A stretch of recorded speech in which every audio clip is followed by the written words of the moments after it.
Assalamualaikum warahmatullahi wabarakatuh. Perkenalkan, saya mahasiswi dari Institut Agama Islam Bina Bangsa Cirebon.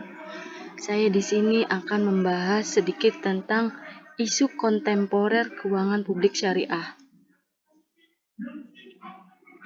Isu kontemporer keuangan publik syariah, yang pertama ada isu sukuk, yang kedua isu wakaf, yang ketiga isu dana haji.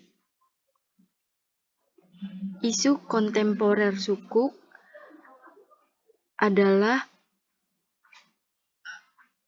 sukuk merupakan istilah bahasa Arab dan merupakan bentuk jamak. Sak adalah buku yang digunakan untuk mencatat transaksi dan laporan kejadian.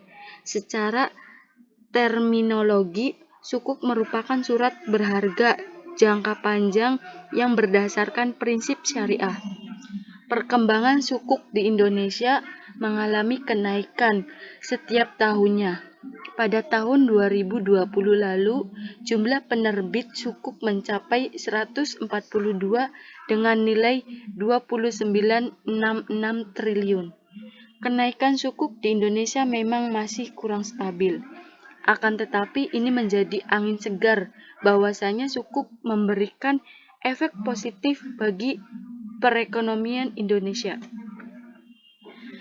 Yang kedua ada isu kontemporer wakaf. Menurut Taqiyuddin Abu Bakar bin Muhammad Al-Husain mengartikan bahwa wakaf adalah menahan harta yang kekal zatnya untuk mengambil manfaatnya tanpa merusak zatnya, yang manfaatnya dibelanjakan di jalan kebaikan dengan tujuan semakin dekat kepada Allah Subhanahu wa Ta'ala. Perkembangan wakaf di Indonesia mengalami 3 fase perkembangan. Yang pertama, fase tradisional. Pada fase ini, dana wakaf banyak digunakan untuk pembangunan masjid, musola, dan pendidikan agama Islam. Artinya, pada fase ini dana wakaf digunakan secara konsumtif. Yang kedua adalah fase transisi, di mana dana wakaf digunakan untuk memperdaya masyarakat dari manfaat hasil wakaf. Yang ketiga merupakan fase profesional.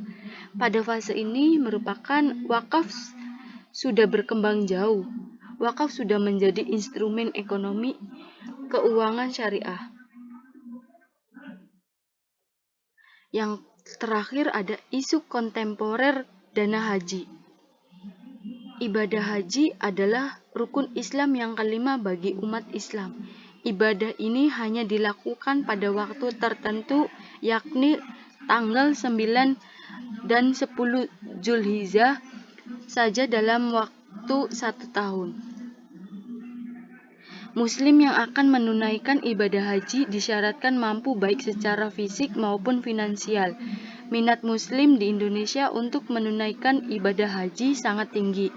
Sementara kuota yang disediakan oleh pemerintah Arab Saudi jumlahnya sangat terbatas. Kondisi demikian menimbulkan dampak pada panjangnya daftar tunggu para calon jamaah haji.